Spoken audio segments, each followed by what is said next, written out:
In the heart of Springs, Gauteng's East Rand, a scene of desperation and fragile hope has unfolded.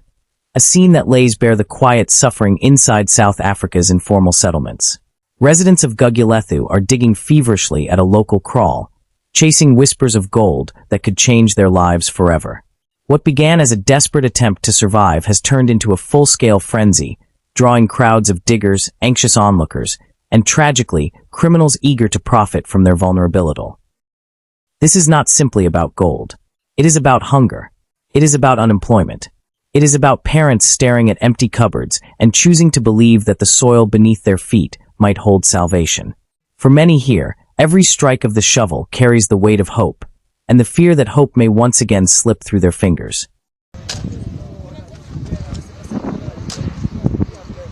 Armed with spades, scores of residents in Gugulethu informal settlement in Springs flocked to this kraal in the hopes of striking the claimed gold to make ends meet.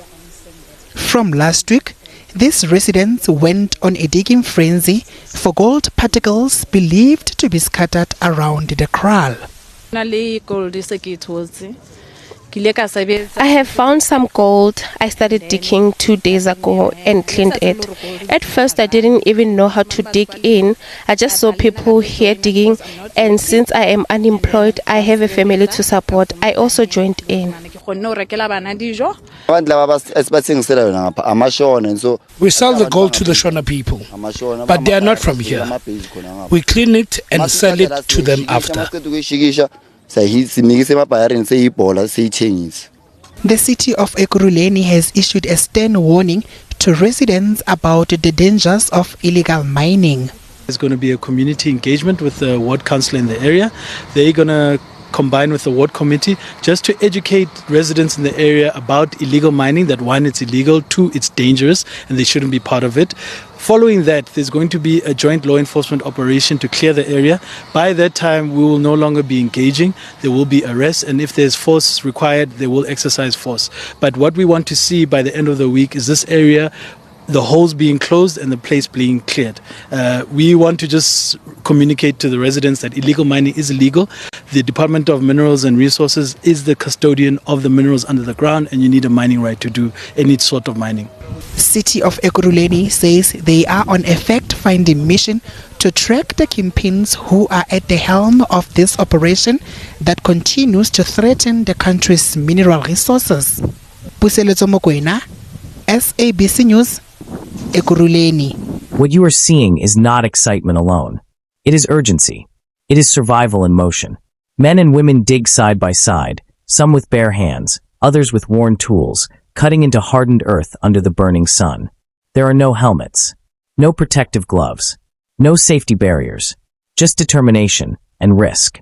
Eyewitnesses describe the atmosphere as tense and electric. Every small glitter in the soil sparks a wave of anticipation. Every rumor spreads like wildfire. Children stand nearby, watching their parents gamble against the ground. Entire families have placed their faith in the possibility that something valuable lies beneath the surface. But beneath this collective hope lies a darker reality. Reports indicate that extortionists have moved in, demanding payment from residents for the right to dig. Imagine being so desperate that you must pay criminals for the chance to chase a rumor. Vulnerability has become currency. Fear has become a tax. Those who refuse may face intimidation. Those who comply sink deeper into financial strain. This is where desperation meets exploitation. Gauteng may be the economic engine of South Africa, but prosperity does not reach every corner. In settlements like Gugulethu, unemployment is not a statistic, it is a daily reality. Jobs are scarce. Opportunities are limited. Young people grow up watching promise fade into frustration. In such conditions, even the faintest whisper of gold becomes irresistible. Social media has amplified the frenzy. Videos circulating on X show crowds digging, buckets of soil being sifted, faces coated in dust and determination. Online reactions range from sympathy to skepticism. Some question whether the mineral is truly gold. Others express heartbreak that citizens must risk their lives for a chance at financial relief. Many point to the deeper issue. When systems fail people turn to whatever hope they can find. Experts warn that informal mining is among the most dangerous survival strategies communities can adopt. Unstable ground can collapse without warning. Toxic materials may be present in the soil. Without regulation, injuries go untreated. Without structure, conflict escalates quickly. And with criminal elements present, violence becomes a real possibility. Authorities now face a difficult dilemma. Shutting down the digging may prevent tragedy, but it does not remove the desperation that caused it. Law enforcement can clear a site, but it cannot instantly create jobs. Municipal intervention can halt activity, but it cannot erase poverty overnight. The root causes run deep. If this continues unchecked, the consequences could be devastating. A collapsed pit could bury someone alive. A confrontation with extortionists could turn violent. Arrests could leave families without breadwinners.